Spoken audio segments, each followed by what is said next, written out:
Got it? Okay. All right. Good morning, everybody. It's nice to see so many people. Welcome to Carol and Joanne and Richard and Joy and Terry and Katie and of course Neil. And Please mute yourself. Put the dog on mute. yeah, I think I should. Yeah, after I introduce, I'm gonna mute myself. Can we let 1 sec? Ron, can you let Barkley into the porch, please? He doesn't bark. All right, I'm sorry, I'm not in my own house, so I don't have the same control that I usually have. All right, thank you all for coming. Without further ado, I'd like to introduce Terry Emery, who's our speaker for today. I was very, very thrilled that Neil knew her because I had actually corresponded with her after I read her book Second Acts a few years ago, because it spoke to me. It spoke to me. It was about 3 young women. She's going to talk about voice. And in this book, she speaks with the voice of these 3 women who tell you their story. They were friends from college, and they went to college very close to where I went to college. They went at the same time.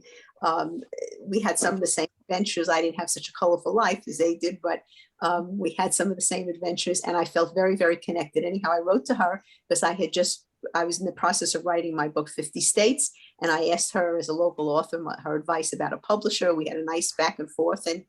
And then when Neil told me that he knew her, I was really thrilled because I felt, like we had that connection. I could come to her to take one of our presentations. So she's going to talk about voice. So she's written she's been a writer all her adult life, wrote different kinds of things, in many ways, speeches, brochures, poems, reports, and she taught various classes on college levels. So she's been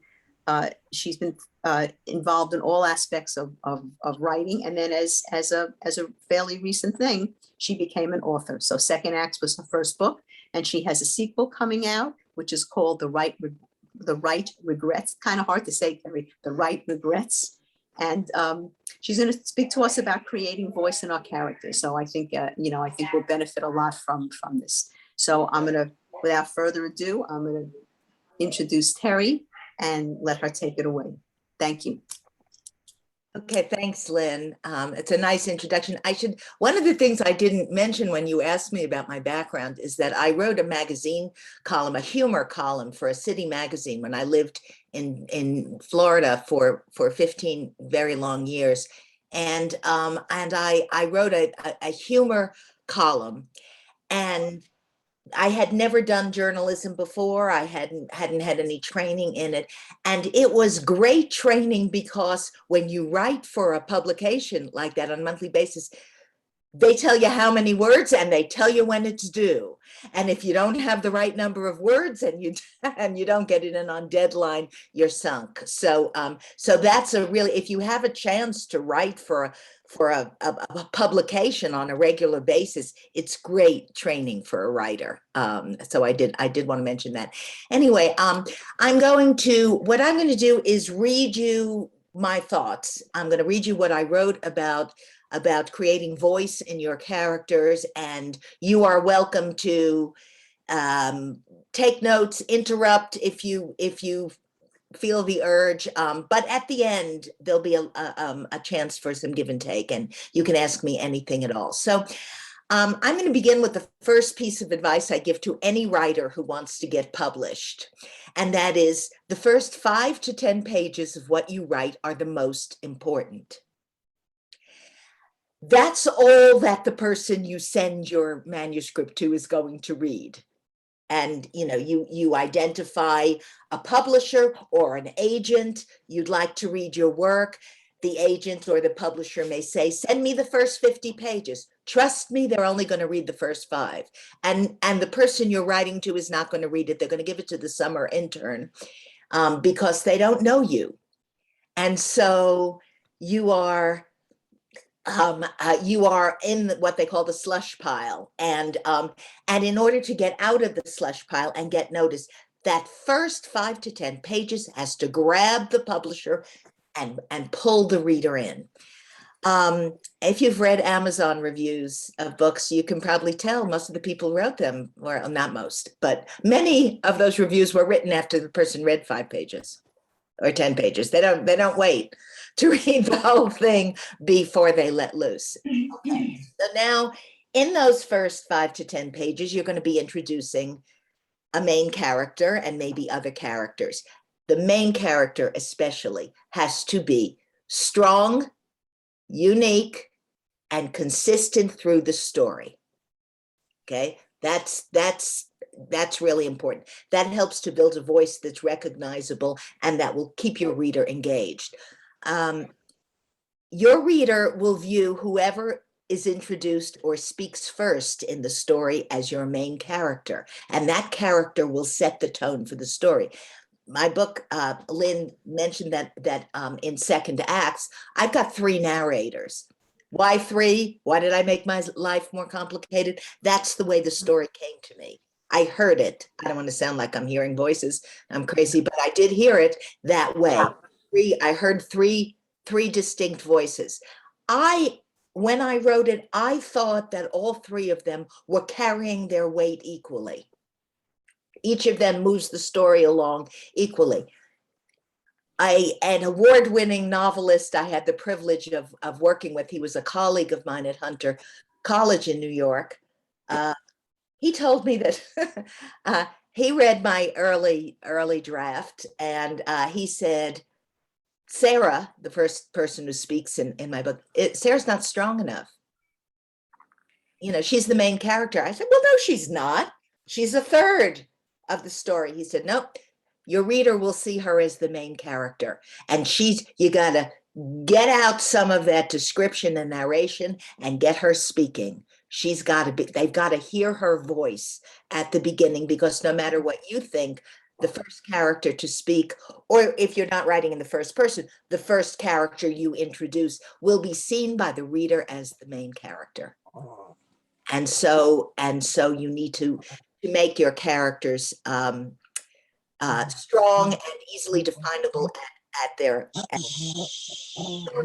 I felt, you know, as I worked on second acts, these characters were speaking to me. I knew them. I was talking to them, and that's a lot of writers will tell you they do that. If you need to know your characters better, something I recommend, and this may sound a little crazy, has anybody ever heard of the Marcel Proust character questionnaire? Do anybody know what that is? Marcel Proust, a French writer, right? Wrote, I think he died maybe in the early 20th century, the 1920s or something. And he was, you know, he wrote Remembrance of Things Past, which is the 4-volume story of his life. And he was also a critic and an essayist. And he said, he made up this questionnaire, and he said, if you answer all these questions for me, I can tell you anything about yourself. I'll really know you. And Google is your friend. Go Google Marcel Proust character questionnaire. Download it and talk to your characters and ask your characters to answer these questions for you. So the questions are things like, what is your idea of perfect happiness? What's your favorite journey? What's your greatest regret? What talent would you most like to have? Who are your heroes in fiction? Who are your heroes in real life? What phrases or words do you think you overuse?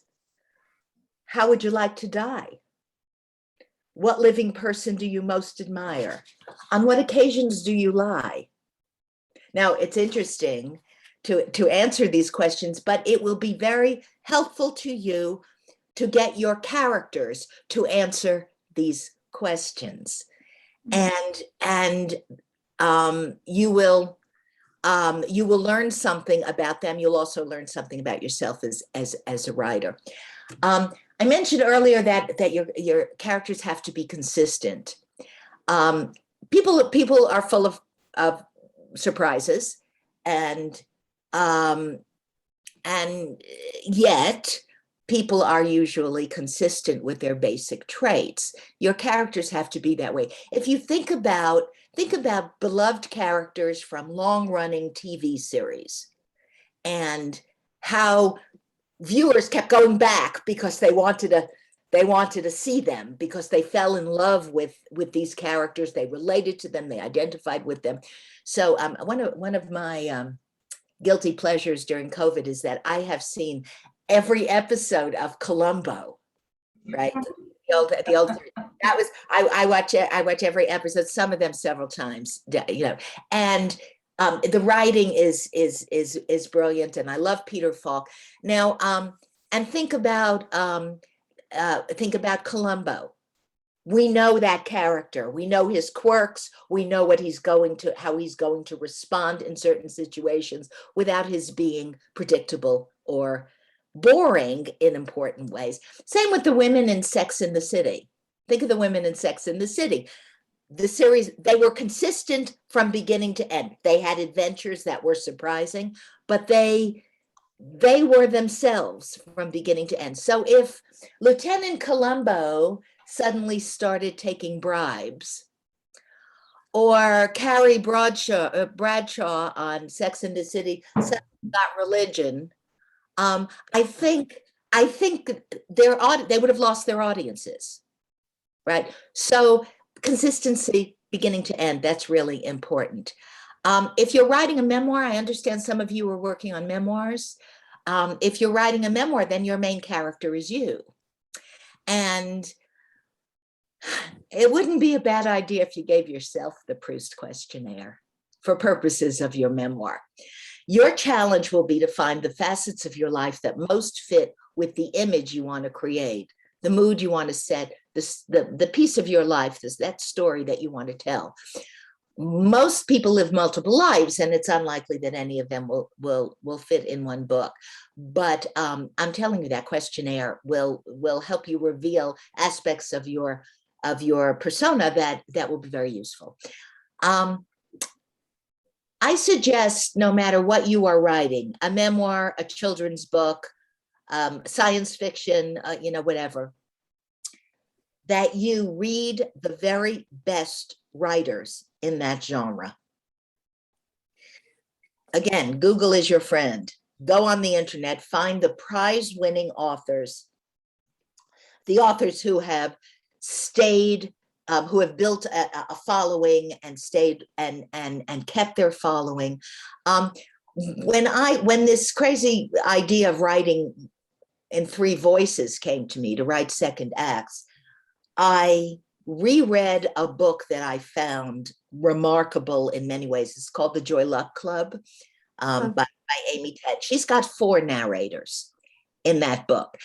And my concern was that people other than me would read what I wrote and they wouldn't be able to keep the voices apart. And I thought, how can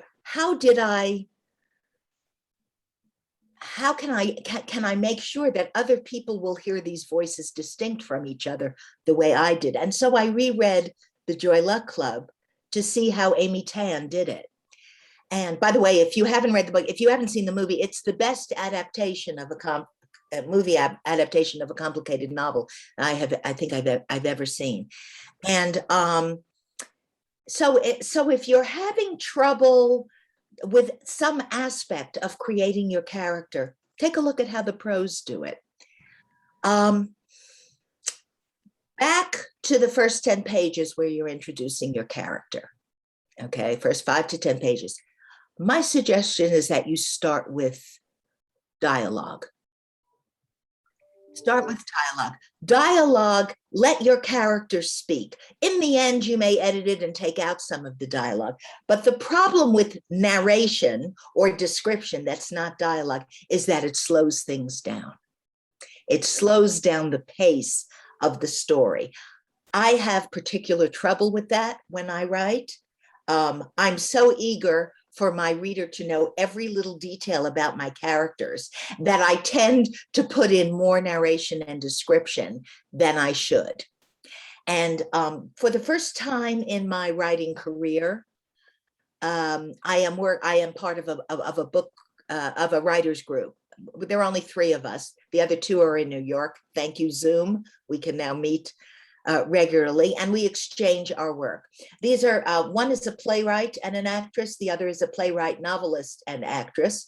They are both brilliantly talented, and their advice to me over and over again as they read, I'm working on a new novel, as they read sections of my novel, they are always having to remind me to cut out some of the narration and get back to dialogue. And I in fact, when I was writing second acts, and I got that that advice from a friend who read an early draft, I put a little sticky note in the corner of my computer screen, and it said, "Make something happen." Right. So more than description, you need dialogue. You need your characters to be talking to each other. You need your main character. You need your main character to come alive through what he or she says. It's interesting to work with these 2 writers who are both actors. They've been of help to me because they know when to end a scene. So they will say, you need to end it right here. You know, page 12, the next 6 paragraphs, break them up and put them in other places, but don't slow down the action. So start with dialogue, see how much of it you can get in at the beginning. You can add a little bit of narration later, but that will get you going. As you introduce other characters besides your main character, you need to limit the number of extraneous characters you have. Unless you're writing this century's Answer to War and Peace, you don't need a million characters, and you don't have to name them all. One of the most helpful pieces of advice I got from the wonderful editor at my publisher was that I had too many characters, and she said, you don't have to name every waiter these women meet in every restaurant. And if you're going to name them, for goodness sake, give them interesting names. I mean, I had all these characters who weren't serving the plot. They weren't moving the story along. They were just kind of background, a background decor to the scene, and they were all named Bill and Bob and Dave and Dan, and they served absolutely no purpose. I didn't see that. She did, and when I took out those unnecessary characters and those names, it tightened up the page, every page. So that's really good. Anybody ever hear of something called Chekhov's gun? Do you know what that is? Okay, Chekhov was a famous Russian playwright and an actor. An actor and an essayist, and he wrote a lot about theory of drama theory. And there's one of the things he said, and I'm going to read this. If in the first act of your play you hang a pistol on the wall, then in the following act it needs to be fired. Otherwise, don't put it there. This is called Chekhov's gun. And my actor friends who are in my book are all there. They talk about this frequently, because in terms of a novel or a memoir or a children's book or whatever, your gun, your Chekhov's gun, could be a waiter in a restaurant, right? A character, a snippet of dialogue that doesn't move the plot along. If it isn't helping you tell your story in a fast-paced way, it doesn't belong there. So Chekhov's gun. Give your writing the Chekhov's gun test. You know, if you got the gun in the first act, somebody's got to fire it. Settings can help you define your character, and here's a lesson learned. When my book came out, I was thrilled that I was asked to give an interview for a British online publication about books. I thought, oh, I'm the toast of 2 continents now. This is fabulous. And the topic was when setting becomes a character. And I thought it was a great review. And I don't seem to have a printout, a hard copy of the interview, and the link to the publication doesn't work. And I can't seem to find that. So I'm a big fan of everything you can do online, but make yourself a copy of everything, everything. I didn't do that, and I am so sorry. But what I want to say to you today is that settings can help you define your character, but they can also be characters in themselves. A setting can be a character. So think how much we learn about Scarlett O'Hara because of her feelings for Tara, right? Tara is as much a character in Gone with the Wind. It helps define Scarlett, and it helps create a setting that's very important to the plot. Think of how important New York City is to Law and Order or Seinfeld, right? In second acts, one of my characters experiences a terrible loss, and she finds comfort when she's just so sad and so lost in her grief. She finds comfort in transporting herself back to a semester in college when she did a semester abroad in Rome, and Rome becomes as important to her story as anything she says. So setting can be a support. It can depress your character. It can cheer your character up. It can seduce them, for better or worse. It can be a support or a foil for your character. So think about developing the setting as if it were a character. So back to where I started with the first 10 pages. When you have edited the hell out of them and you think they're ready for public consumption, give the pages to someone you can trust to critique them. When I do that, my instruction is, here's the work, be brutal, please. You don't want, I see Joanne nodding her head. You don't want, this isn't going to your mother, your best friend, people who love you and think everything you do is wonderful and are proud of you for writing, as they should be. You needed to give it to somebody who will be brutal with their comments, and somebody you trust. You want to ask, in terms of characters, you want to ask this critic you have chosen to see if they see the characters the way you do. Ask them.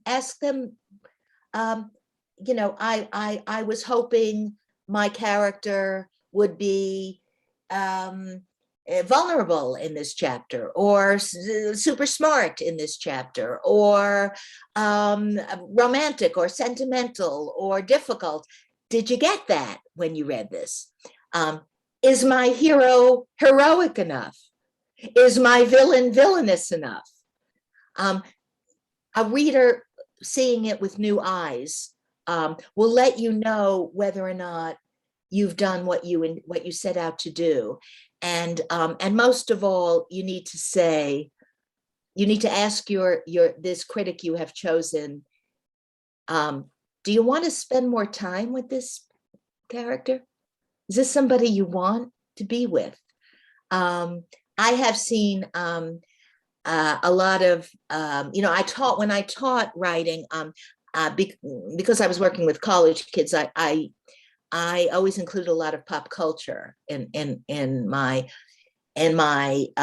examples for them, and I encouraged them to watch TV, to watch as a reader and a writer, to watch as a writer. So, and I meant to say this earlier, when you read the genre you're trying to write, when you choose, let's say you're trying to write a memoir, so now you're reading prize-winning memoirs, you need to read them not recreationally, but as a writer.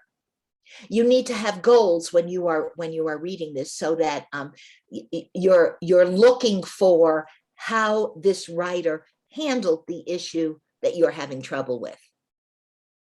right? So when I reread Joy Luck Club, when I was working on second acts, I read to see how she kept those voices distinct, what she did, how she introduced them, how long each segment was for each character, the order in which she presented them. So you need to, read not as just a reader, as a writer. And so the last thing I will say in this segment is that I truly believe that putting words on paper is an act of bravery. Putting words on paper to give somebody else the chance to read it is a courageous act, and it's also very hard work. So the French author Balzac, I'm mentioning a lot of French authors. Can you tell I was a French major in college? The French author Balzac said that it is as easy to dream a book as it is difficult to write one. So I wish you all the best of luck with both your dreams and your writing. And I'm open to questions or comments. Well, I have to say that I thought my second manuscript was ready after 4 reads. No, I don't think so. I don't think so. There's a lot of stuff, a lot of great stuff you said, Terry. A lot of great stuff, and I do remember the voices of the 3 women in second acts and how distinct they were, and how one of the things that I think when a person does that, when they use different voices and create different characters, and a section ends and then another one begins, and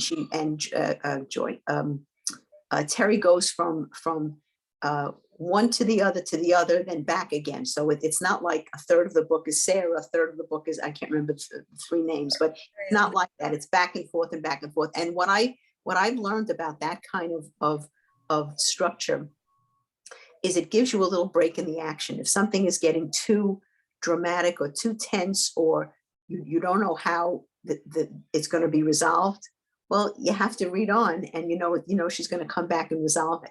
And I referenced this last time, I think, or the time before, that one of the first books I consciously read like that was the book Sarah's Key, and that was a combination of a modern journalist looking into a Holocaust situation in which her family was involved, but she didn't know it at the time. And some of the Holocaust things were very hard to read. And you'd get to the end of a chapter and go, oh, fortunately, now we're going to come to the present. You get a little bit of a break in the action.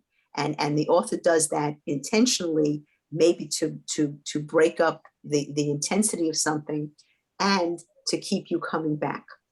The other So thing I didn't mean to interrupt. I'm sorry. No, please. The thing I want to say is that, and this will be applicable especially to those of you who are writing memoirs, but it certainly works in fiction too. Another challenge with narrators, especially if you have more than one narrator, is how you deal with time. And in a memoir, you're going back, and chances are you're going back and forth in time. You're not telling the story in a linear way. And that was another thing I looked for in rereading Joy Luck Club, because my novel, as you know, Lynn, goes back and forth in time, and you don't want to make your reader dizzy. You want them to be with you as you move along. Thank you for saying what you did about the three narrators. That was my biggest worry, and nobody, not any, I did a coast to coast book tour. Remember, pre-COVID, we could do that. I have had lots of people write reviews on Amazon. I've had newspaper and journal reviews. No one was confused but no one was confused by the three voices. And I'm prouder of that than almost anything, because that was my big concern. I heard them clearly, but I didn't know if I was making them clear to anybody else.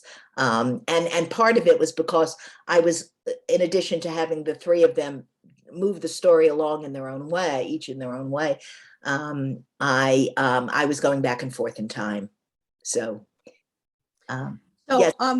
I would like to, I would like to ask you this issue about, too many, about characters. Carol had a Too question. many, Yeah. May Two- I ask a question? go ahead. Okay, I'm sorry. I just want to ask a question. Character consistency is absolute important, and you do a beautiful job of that. But how do you make room for character development? Because your characters grow and they change. You're not going to have someone who's Evel Knievel all of a sudden, do basket weaving by the end of the book. But how do you make room for character development and show the growth of your characters while still being true to their character and being consistent to their character? That's the ultimate challenge. I mean, that is what you have to do. And again, I don't want to be a broken record on this, but if you use the Proust questionnaire or something like that, and you write out the answers to those questions, and and if you're going to have your character suddenly do something out of character, you need to go back and say, does this sound like the person who answered me this way in this questionnaire? Is this consistent with the persona? I used to have my students, my advanced writing students, watch. There was this is so many years ago, there was a detective or police procedural TV show that took place I think in Philadelphia or Pittsburgh. And it was it focused really on the DA and the prosecutor. And it was very well done, very well acted. And I would but occasionally the characters in my mind would do something out of character. And I would have my students watch this, and their assignment was to identify the moments when the characters were doing something that they really would never do. So if you know your characters, the better you know your characters, the more likely it is that that you won't have them doing something out of character, right? So know them. You can have like a defining moment where all of a sudden they get courageous, Right? Before they weren't. And this business, I did have something about. Okay, so here's a paragraph in what I wrote for you that I skipped over, and I'll just read it to you. You need to understand your characters as if you were their shrink. Okay, to make them three-dimensional, to give them voices that sound authentic, you need to converse with them, understand their universe, even if you don't include all the details you know about them in the story. So, for example, if you're writing a mystery and creating a private detective as your main character, you should be aware, even if you don't include this in your story, you should be aware of how your character got into the business, what he or she considers the toughest case ever, what the personal life is like. None of this may come up in your plot, but being able to have the detective say one sentence such as, "There were times when I wish I were still in touch with my ex-husband. He would have loved this case." Right? They'll add an unexpected dimension, because in that sentence, you learn something about the detective. You're not deviating from the story, but you learn the detective was married. The detective still is no longer on speaking terms with her ex. The detective kind of wishes she was. There was some bond between them, and he still comes up in her thoughts when she gets an interesting case. That's a lot to learn from one sentence, and you can do that without deviating from the plot and slowing the action down. So, Thank you. yes. Richard. Unmute, let me unmute. I'd like to addend to your consistency and kind of go on with Carol. I just wrote young adult. And Okay. one of the primary themes of young adult is coming of age, which means that through the entire arc of the book, Yeah. the main character is making a major change in their initial profile. Now, it is important to keep the main basis of who they are, the same and be consistent, but you are going for a change of character. Of course. So I agree with Carol also that there are, and it doesn't have to be things out of character. These are gradual changes in character. Yes, So you have to add that. absolutely. Absolutely. That's very well said. Thank you. Neil? No. Okay. I was waving to the people who were leaving. Oh, I thought you were flagging us down. Any other questions? Yeah, I want to go back to something about the characters. When you talked about how many characters are too many characters? I mean, what's the metric on that? I mean, the characters in this second book that I'm writing, that I've written, they all support the story. They're all part of a family. They all support the story. I don't see any of them as extraneous because their stories are part of the whole story. So how do I There's no formula. There's no formula. Again, War and Peace, there are 1,000 characters with unpronounceable names. So, I would say that this is a great question for your critic. Okay. When you get somebody who's going to be brutal with the criticism about it, ask specifically, do you think I have too many characters? Well, it was told to me by somebody who's a writer that if the characters don't move your story forward, you don't really need them. So, I mean, what you said about the waiters, the waiters, unless this is going to be a story about a restaurant, somebody taking over a restaurant and the waiters becoming main characters, that's not really relevant to moving it along. So as I'm writing this, I'm thinking to myself, the characters are all, in my particular case, they're all family members.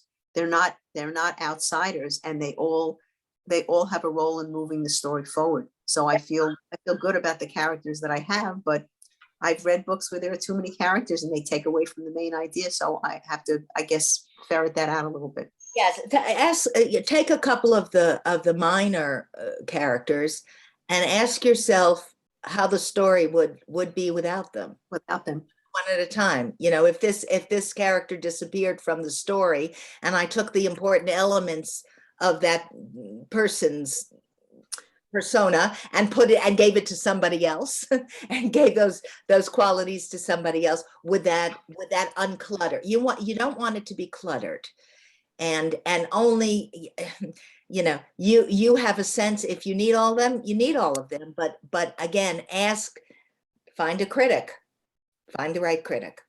And the whole idea about setting being a character, I love that phrase, because this book is set in Long Island, and it's Jewish family, and in the third or fourth iteration, I've fleshed that out more in terms of describing different places along Island. There's a setting of the Hamptons. Part of the book is in the Hamptons, and so I talk about that for people who don't know anything about that part of Long Island. I talk about diners, what diners are. There are places in the country that we don't have diners, so I do a whole description about what a Long Island diner is. I thought that was important to because it's all part of how these people all lived and how they grew up. And if you read this book from the middle of the country, from, you know, middle of Iowa, you may not know anything about a diner. I mean, I live in Las Vegas. We don't have diners. For a diner. I'd kill for a real diner. Yes, I know. Yes, so, you know, so that's important to know. You can go someplace at 1 o'clock in the morning and have a steak, or at 6 o'clock in the morning, you could have it, you know, you could have eggs if you want. That's, you know, that's something, I thought there was a richness to that. So I didn't do it in the first round, but somebody suggested that I do it. So I went back and I stretched out the diner with the jukeboxes and the booths and the back rooms, and how people sometimes, because it's such a 24-hour thing, they would go after their own wedding or their own party because they never ate anything at their own party, and they would go in the middle, you know, 2 o'clock in the morning and have eggs or something. So that was a real thing that happened to me. So you know, so I love the idea of setting, being a character. You know, I think that's and people, I guess, do the same thing. My brother just wrote a book, and he has the dog as the main character. That dog is throughout everything in this particular book. I think the dog is in there too much, but you know, that's my particular feeling. But he said, you know, the dog is a character. The guy takes the dog everywhere. It gives him support. It gives him comfort. It eases transition between him not knowing what to say to the girlfriend because the girlfriend is petting the dog's head. So, you know, that character is that dog becomes a character. So I just, yeah, that's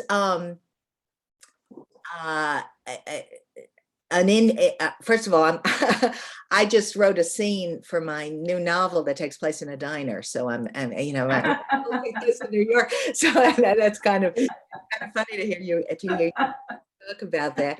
I did want to say something, and this is just a sort of, you know, as writers, we're all, you know, in a club, in a culture. There's a writer's culture, and every culture has its rules. And so something you might not be aware of is the difference between describing somebody as an author or a writer. Anybody can write. Anybody can write anything. An author is somebody who's actually been published. And so, you know, Lynn said I became an author with Second Acts, but really I was an author 30 years ago when I was writing a magazine column. And I published poetry, and I published essays, academic kind of stuff that 6 people read, but hey, I was an author. And so as you know, as you become part of the writer's culture or the author's culture, as you get published, that's something you might want to keep in mind. Yeah, setting his character. I'd give anything.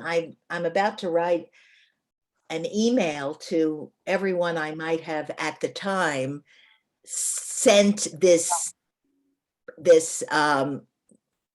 interview to, the interview I did for the British publication, see if anybody still had it in their email, but I probably just sent the link, and the link doesn't work anymore. Yeah, so but that's a, you know, it's something that it sounds as if you're on your way, Lynn, to turning the diner into a character in your work, and that's great.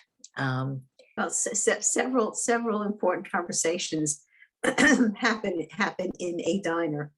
So like there's one introduction that I go, another Tuesday, another diner, more eggs, you know. So it's you know, that's the setting of these conversations that family members have, because they're convenient places to meet. Well, with that opening, you have created a scene. Yeah. Okay. Thank you. All right, ladies and gentlemen, and please, you know, jump in. I'm certainly not the only one here. Can you hear me? Yes. Can you hear me? Yes, Oh, Yeah, we can't see you though. Can you adjust the phone so we can see your face? I see her. Who? Me? Yeah. Who? I just didn't want you to forget the Greek food. The Greek food. You're right. The Greek salads. Food. All about the Greek food as far as we're concerned. We're in New York. And the dessert, Yeah. and the desserts. Right. I'll say something. Go ahead. Go ahead. Okay, who's talking? Let the gentleman go ahead first. The gentleman who's laying down. I don't know his name. Who's laying down? Oh, is it me? I'm sorry. I can't tell. Yeah. I- Yes, I was saying, I It's couldn't Starlin. see your face. Yeah, okay, good, Starlin. I'm Okay, in my trailer. I'm in my I- trailer, so okay. I have my hat on. It's me. There you go. I couldn't. Okay, I have a question for my book. What do you do when my book, I want it to be fiction, but a memoir, and it's going to be controversial as hell? Like, I feel if I write the book that I want to write, I'm going to have to move to like some cabin in Nantucket when it's published. Like, because the stories, the characters, there's 3. I'll start with that, maybe a 4th.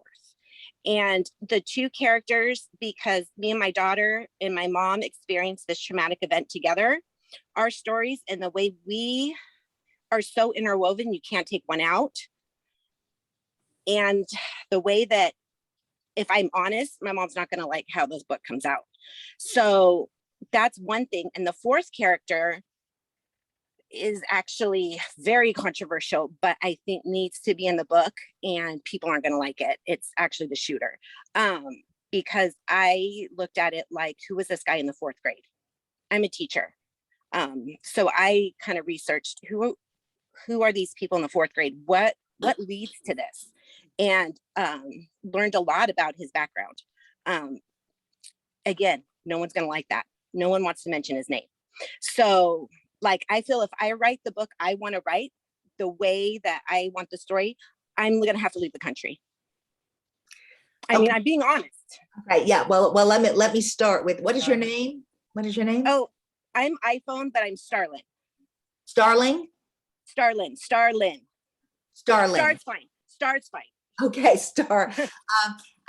So let me step back for a minute. Is this a memoir or is this fiction? Is this a novel? Both. I think it's going to be fiction. I wanted to start it as a memoir, but because of my memory from the event, I like the idea that it's fiction because I can use other people's memories. I'm a Route 91 survivor, and my brain kind of blocked a lot of stuff out. But in talking with other people that were around me, my mom, like, I'm able to piece some things together.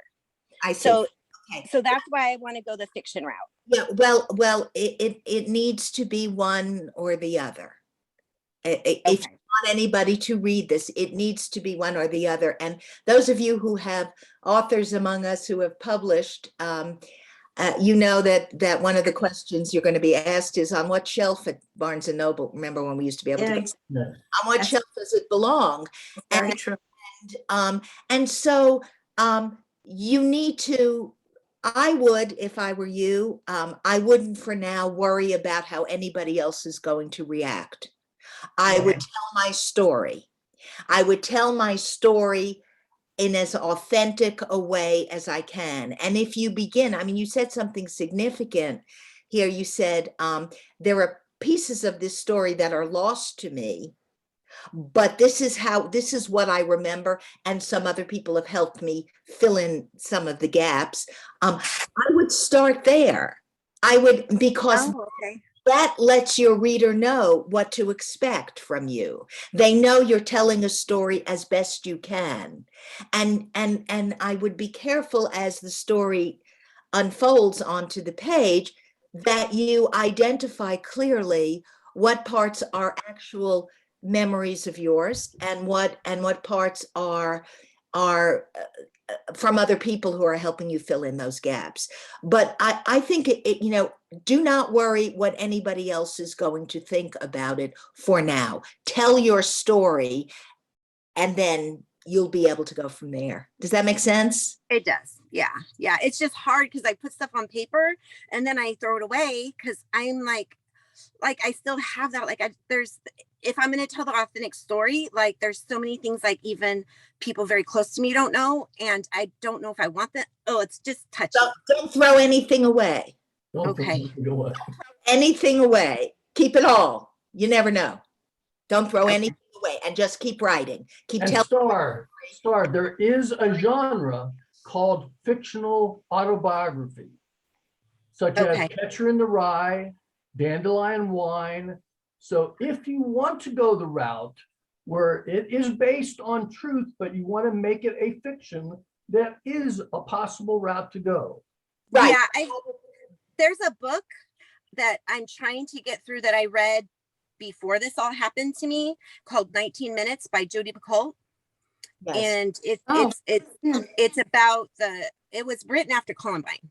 Yeah. And so I read it, jacked me up before this even happened. And then this happened. So I'm trying to reread it, but I remember how impactful that was. So that's where I got the idea from you guys of the fiction, like that. And she makes the shooter a character. Well, just tell your story the way it feels most comfortable and natural to you. Okay.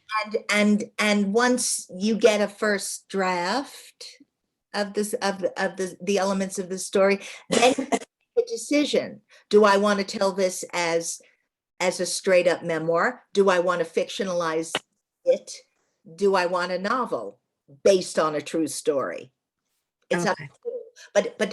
But again, whatever anybody else may think is not what you should be focusing on right now, in my opinion. Okay. It's hard. Of course, it's hard. Writing anything is hard, and this is especially difficult. Yeah. So, yeah, good Can I luck. say something real quick? Yes. Go ahead, Jade, Hear me? please. When speaking of having multiple characters in a book and their stories being a constant thread throughout, I find that the more characters there are, more difficult of a time I have keeping track of them. For example, I read a book that got rave reviews called There. And there were so many people in this book, I almost needed a whiteboard to put their names down and a little brief description of them, because by the end, I was pulling out my hair. There were just far too many. Yeah. Few of them could have been cut in their entirety or perhaps put into one person. Three of them could have been one person. So that's my 2 cents worth, not as an author, but as an avid reader. Yes, and that author needed a good editor. Excuse me, who was speaking? I don't see your picture on the gallery. Who was just speaking? Patty, I'm sorry? Patty Schmidt. Okay, I didn't see, I Yeah, heard of. She's on my gallery. Okay, I didn't see her. Sharon, did you want to say something? Unmute yourself, Sharon. Oh, Yeah. yeah, Jade? can you go through that again, because we couldn't hear her.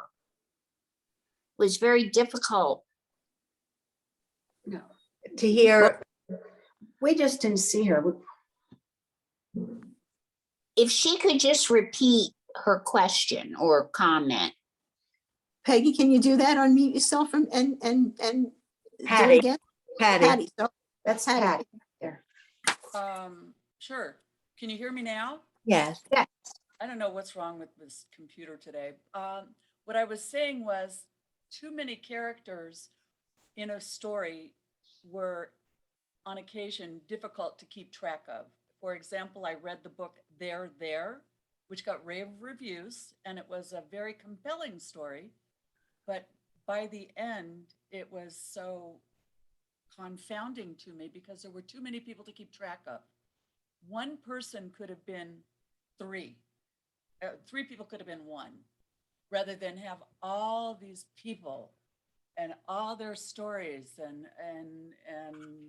it was just hard to manage for me.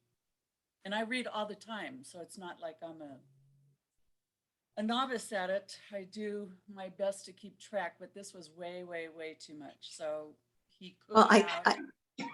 I think that's a very good point. I've had that experience also, reading a book and I'm reading it and I'm paying attention and I'm focused, and all of a sudden a character comes out and I don't know where it came from and what the relevance was. And then I flip back pages. Was there something I missed? Was there, And it really does detract. That's why I asked the question about how many characters, and, there's no right or wrong answer. They have to be relevant to the story. And like I said, somebody told me it has to move the story forward. Otherwise they're extraneous.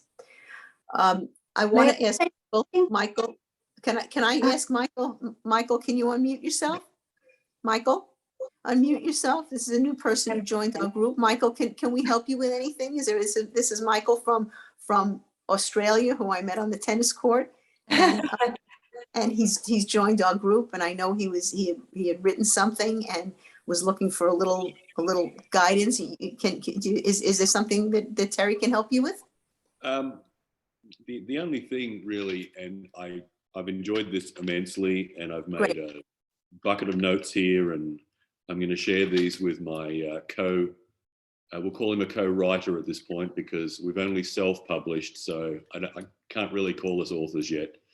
But we have a sequel that is very close to being finished. We're going to go ebook with the first one. And a lot of that really is related to the fact that Australia has been locked down. You can't even go to a bookstore and buy a book at the moment, pretty much anywhere. Anyway, that's so when you're starting a sequel,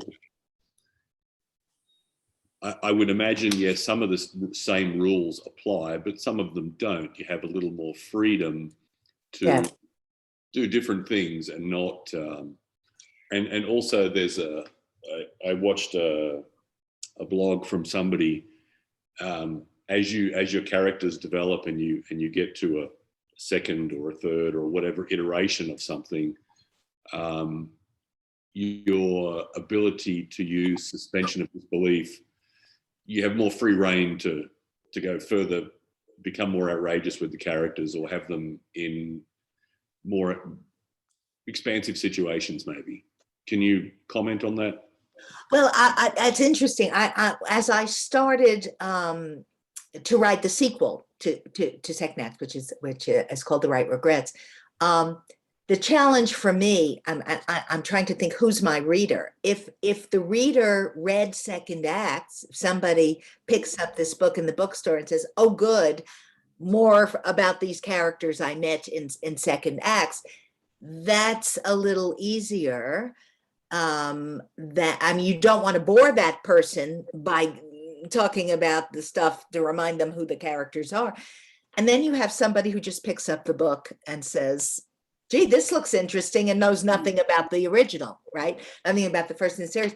And so you have to find a balance. You have to give that reader enough information about the characters so that they don't feel they've walked into the middle of the movie, right? So what was your question? Exploring, going a little further, being more expansive with the characters. With the characters, yeah. I think Suspension of disbelief, or whatever you want to call it. Okay. What may I ask? What kind of?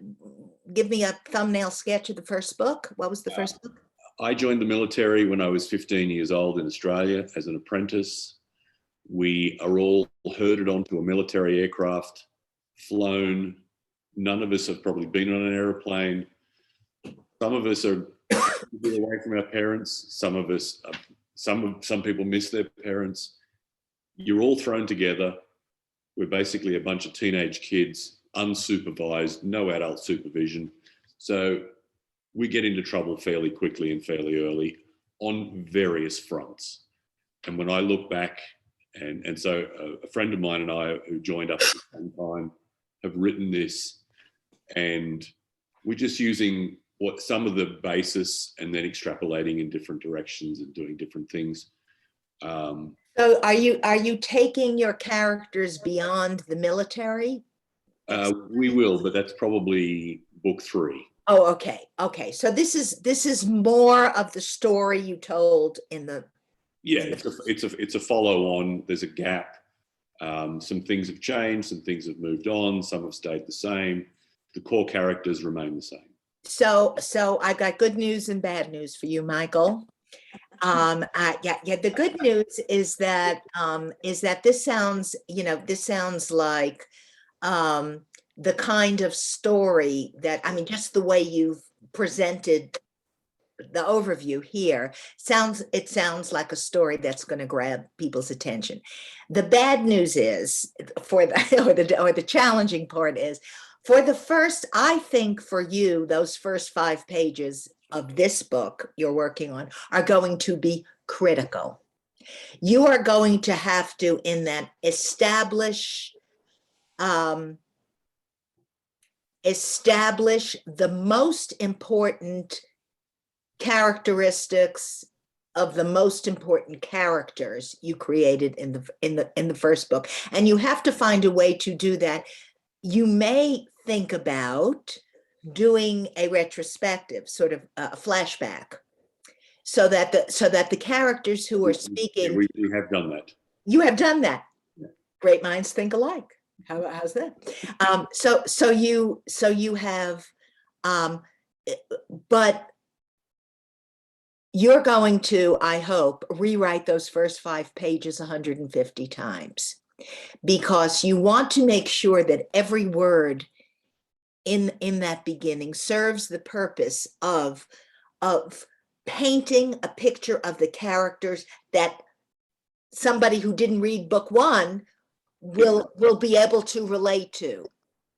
Okay, so the most important, make a list of the most important things a reader will need to know about these characters in those first 5 pages. Okay, Establish them. Yeah, and I think that will do it. Does that help? Yeah, that's good. That's good. Very Okay. good. Thank you. Okay. Yeah. Could I jump in, please? This is Jade. Hi, Jane. Hi.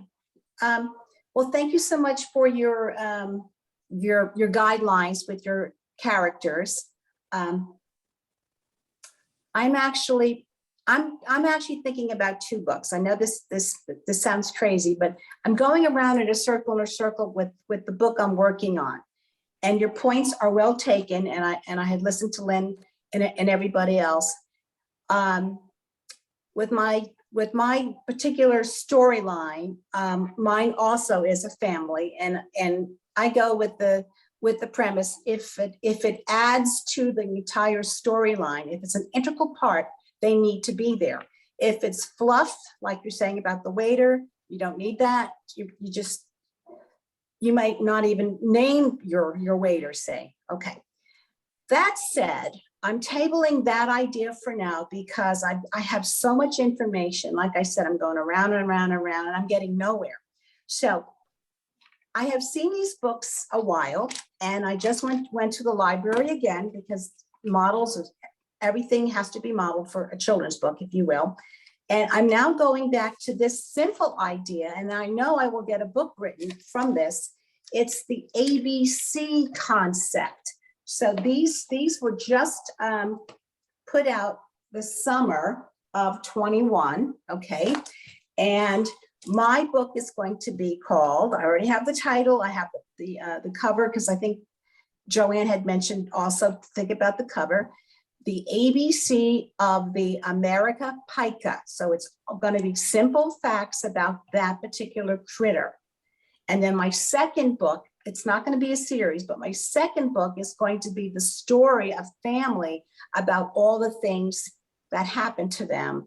It's action-packed, it's predator and prey, it's climate change, it's endangered species, it's all of that. But right now I have so much stuff going on, I'm getting nowhere. So I figured if I could do an ABC book, for instance, this is all about eyeballs, and it's got, I don't know if you can see it, but every letter represents something to do with the animal kingdom. This one's very creative. Again, it's 2021 concepts is I for immigrants. And what they've done here is they have a letter and all the things that come up with a particular immigrant, they have illustrated. So again, mine is going to be more of a children's book, picture book kind of a thing, but yet based on science. So it's truly going to be a narrative, because that was another thing Joanne was kind enough to point out with my first idea book, that it would be a narrative science-based. but this one will totally be a narrative. So are you liking that? I mean, I wanted just to get something tangible and done at this point, and then something easier, because like I said, I'm just overwhelmed with all this. So what are you thinking? What you thinking? Okay. Well, my first question, are you an illustrator as well? No, I'm not. I Illustrator. might have a few people lined up, but I'm not even sure about that. We've talked about it, but nobody has said definitely yes to me. Yeah. Okay. That's going to be critical for an ABC book. Okay, So because you have to, you have a vision of what you want this book to be, and you need to find somebody who not only is talented as a graphic artist, but who has a vision that's compatible with yours.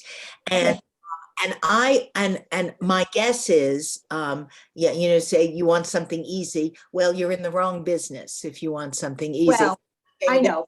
About any of this, but here's, I would, the ABC book sounds terrific. I would start with a description, 2, 3, 4 sentences that that will start the conversation with an illustrator, right? About what you're trying to do with this book, why it is different from all the other ABC books on the market, and what the age group is that you're, I mean, there are ABC books that are for babies and there are ABC books that are for 4-year-olds. And so you need to, Okay, and so you're a kind of, when in corporate life, they call a mission statement, right? So you want a kind of mission statement for this book. And I think things are more likely to fall into place after you've got an illustrator lined up, and it will be to find somebody who understands that vision that you've defined, whose mission statement at least overlaps with yours. perfect. Thank you. Thank you for that direction. I'd like to jump in on an analogous situation to this character question that a lot of people were asking. So I just wrote a YA high fantasy.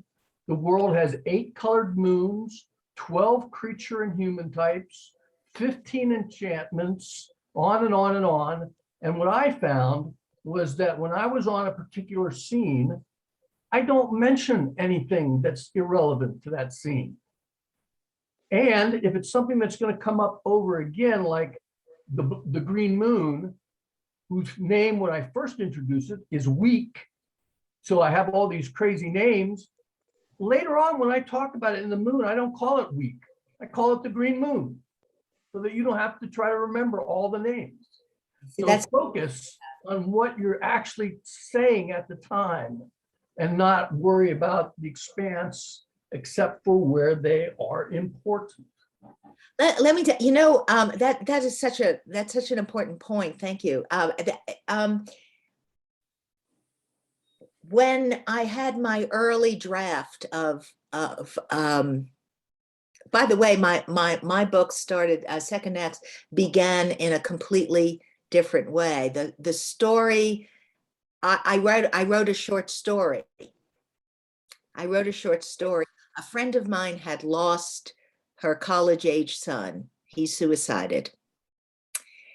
And she was a friend from college, and we were very close. And I spent a lot of time with her afterwards. And one of the things that struck me was the support she got from the female friends from every chapter of her life. Everybody rallied to support her.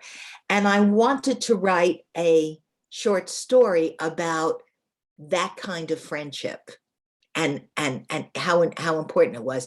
And I wrote the short story and I showed it to a friend, a writer, an author friend, and she said, "It's a great short story, except it's too big for a short story. It looks like something else." And she said and that became Second Acts. It became a whole book. And getting back to Richard's point, there were aspects of her story, of this person's story, that I go into detail with it about how her son died when she is first speaking, when she's first introduced in the book. But later on, I only hint at it. I don't retell it. There's not even a full sentence. And I remember there's one part where she talks, she's the worst part is that this character is a psychologist, a PhD psychologist and therapist, and she feels guilty because she couldn't help her own son. And I wanted to talk about how years later, how her life is still colored by that experience, how that never changed. Am I going to 3 chapters later talk again about how she lost her son? No. So my first few attempts were too wordy, too repetitious, too much, a reminder of the first. And it took me a long time, but I came up with a scene in which she, in the building where her office is, where she does therapy, she passes another tenant, an eye doctor or somebody, a speech therapist whose office is in the same building, and whose kid went to school with her kid, right? Went to high school with her kid. And she says that, something like, they're polite, but they hurry away. People are never sure how to greet somebody who's lost their child. And that said it. How long did it take me to come up with that? I can't even count that high. It's just, it takes, it took a long time. So yeah, you can say Green Moon 3 chapters later, and that's all you have to say.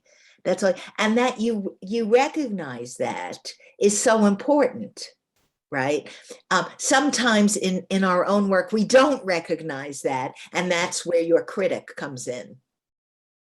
So that phrase, Terry, that phrase that you used, that comes up. It's something that's a very visceral thing, and I've read that many places, many experienced it in my own life, that when people meet somebody who's sustained a loss like that, they talk about everything other than that, and they don't know what to say. They don't know. I just came across it in something. In a book I just finished.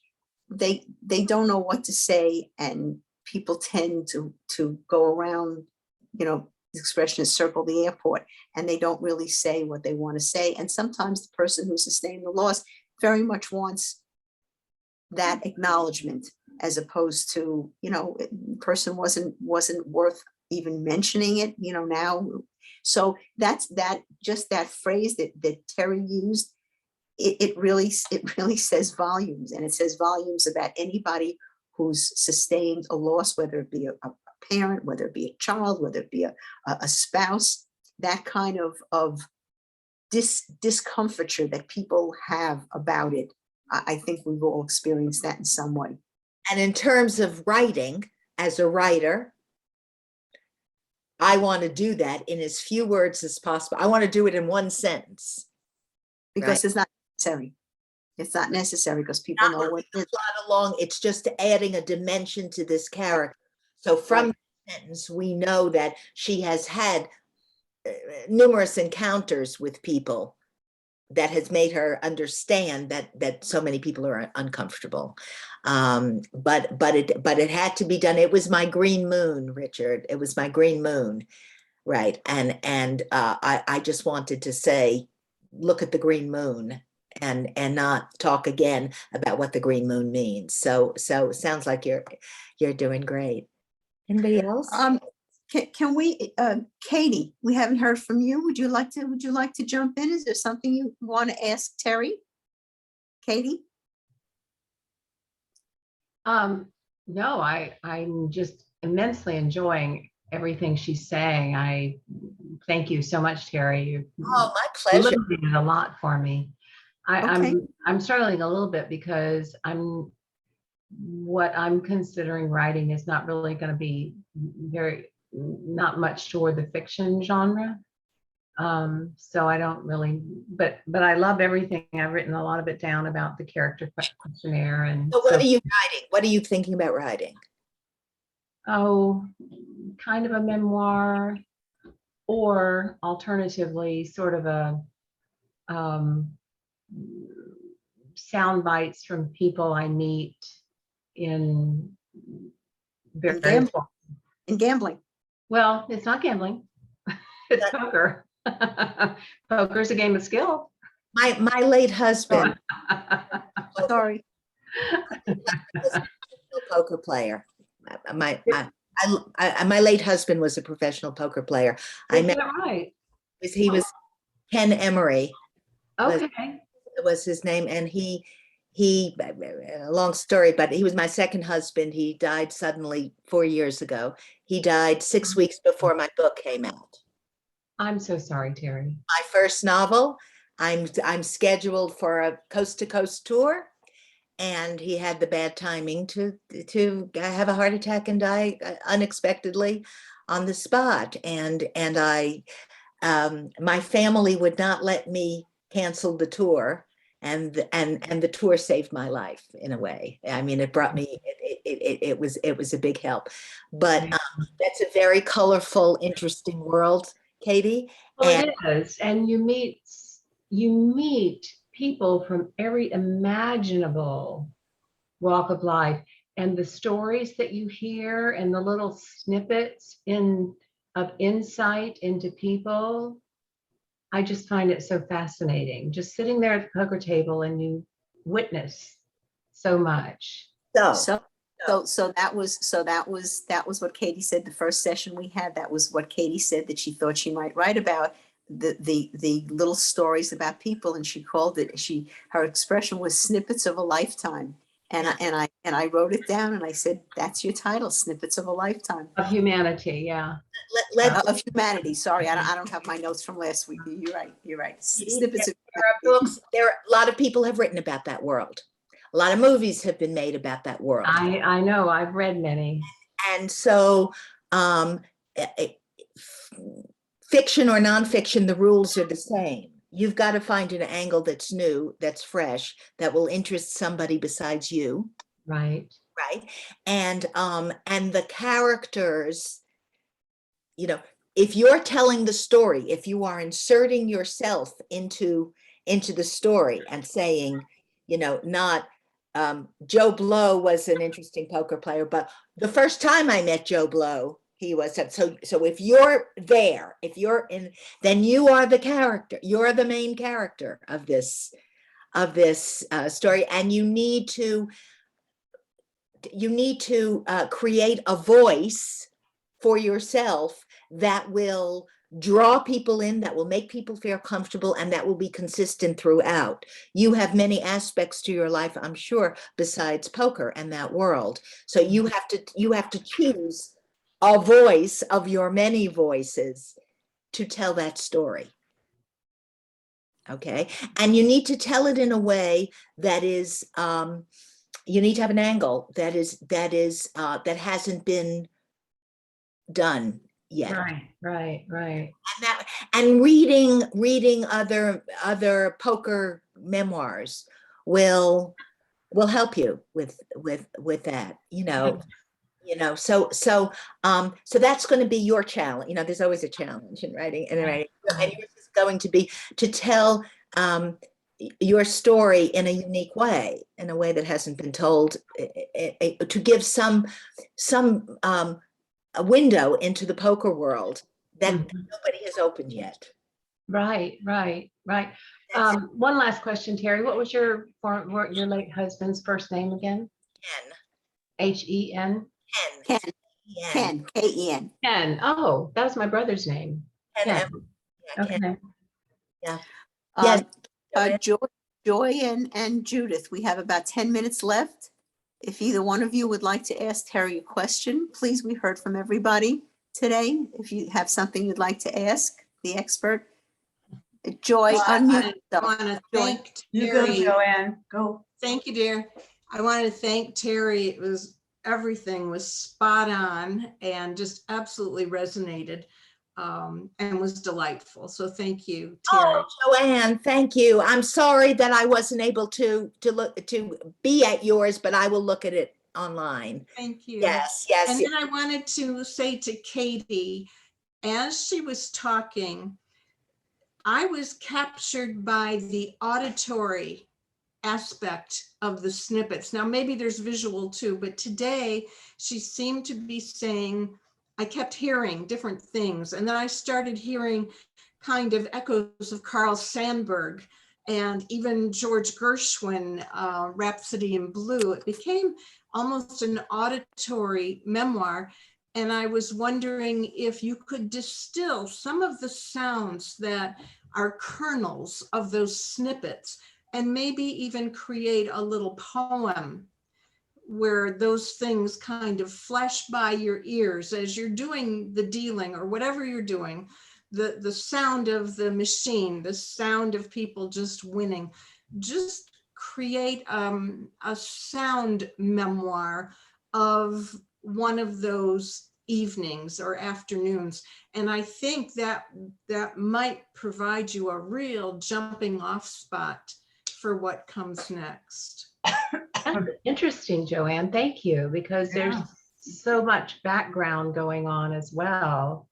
And Katie, I'm also thinking about something, you know, people who don't live in Las Vegas think of poker as gambling. It's anything but gambling. And you mentioned something about that. My late husband Ken would when people said, you know, oh, you're a gambler. No, I'm a poker player. I'm not a gambler. And in fact, our joke, you know, we went to high school together. We met at the 40th class reunion. That's a whole story in itself. And I wound up living in Las Vegas. I moved here, I married him, we bought a house together, and here I am 14 years later. And we would say, when somebody referred to him as a gambler, I would say, you know, I gave up a rent-controlled apartment in Manhattan to move to Las Vegas, to live with somebody and buy a house with somebody and marry somebody I'd really only known for 5 minutes in my adult life. We knew each other in high school, but in my adult life, who's the gambler? He's a poker player. I'm the gambler.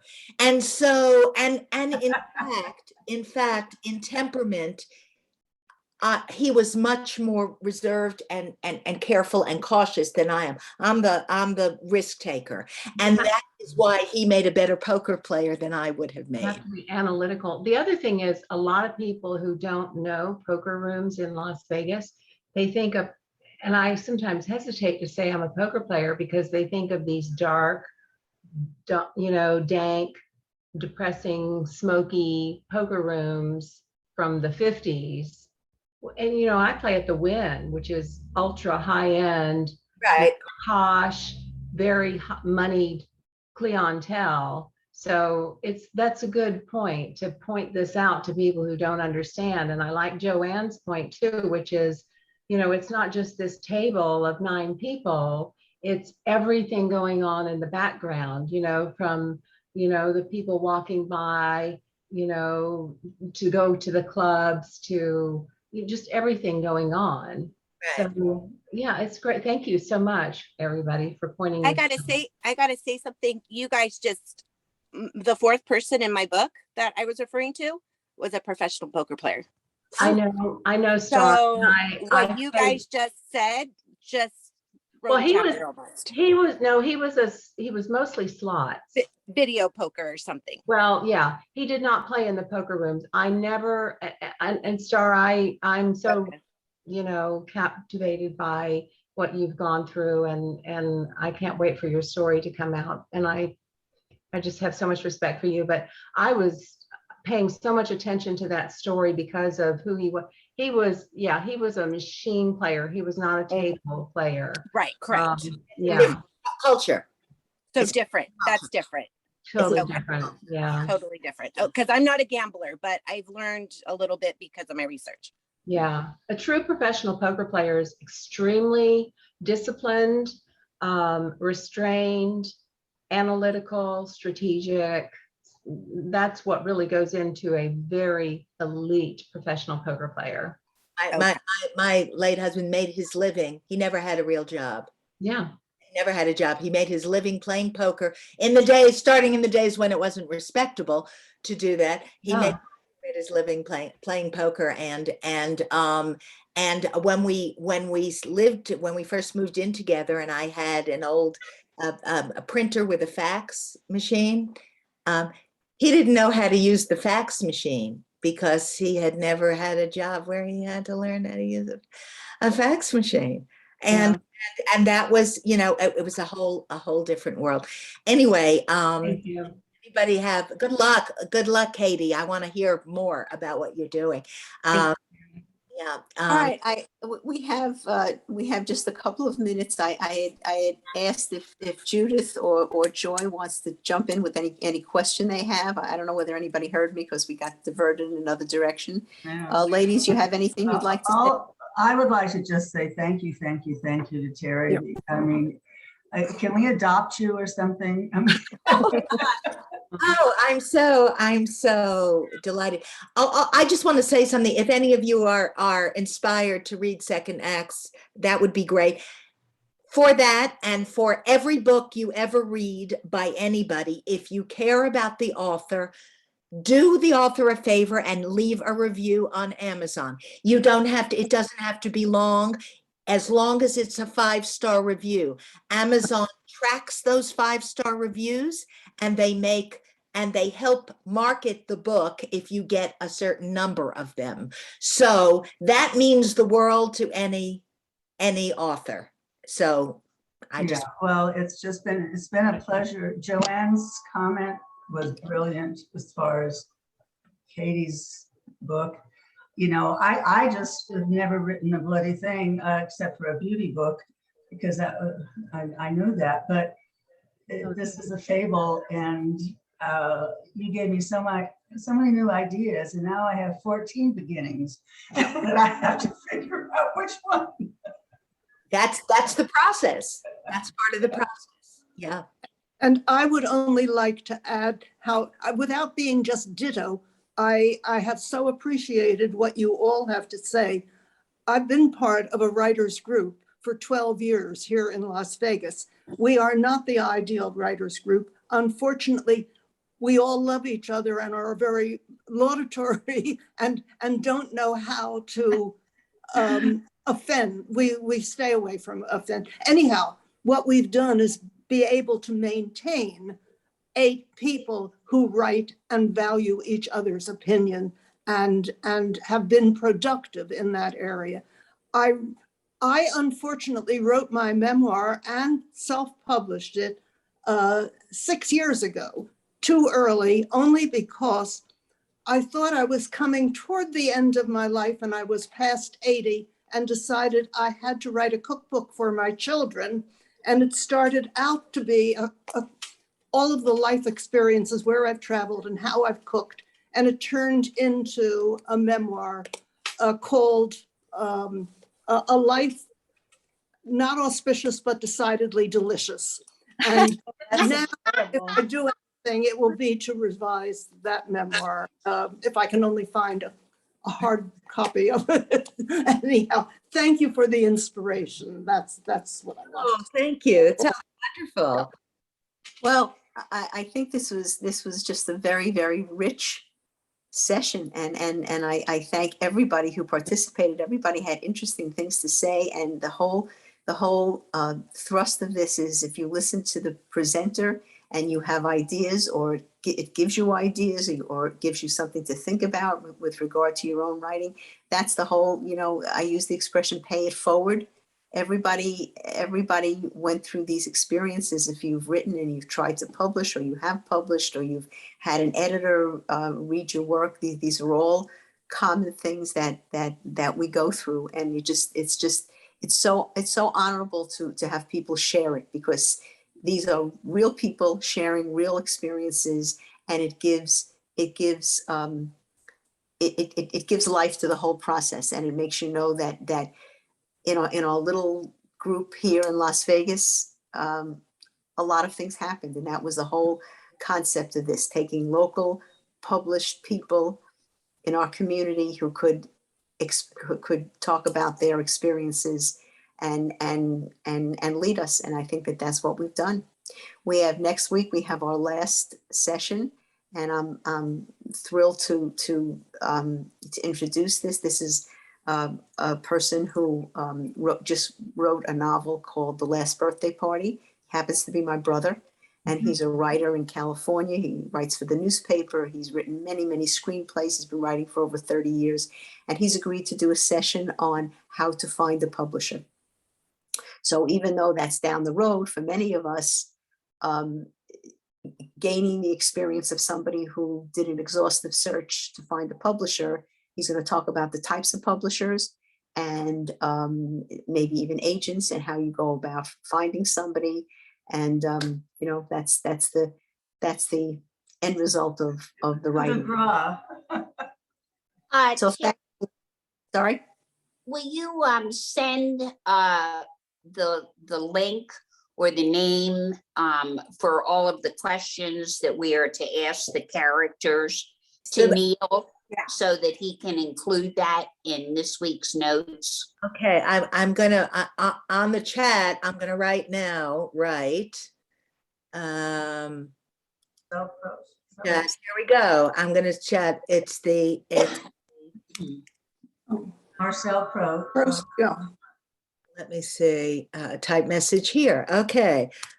Marcel Proust. Oh, Proust, P-R. I will put this in notes also, Sharon, like I always do. I'm not home now, but I'll get it done by tomorrow night. I'm out of town. Oh, that's fine. I will do it like I always do. It's my pleasure to do that. Thank Neil for doing, putting it together for us, keeping us all on screen. Thank you so much to everybody. This was a really, really rich session, and I'm just so happy that so many people were here. Thank you. Have a great week. Thank you. You. Yep. Have a great week to everybody, and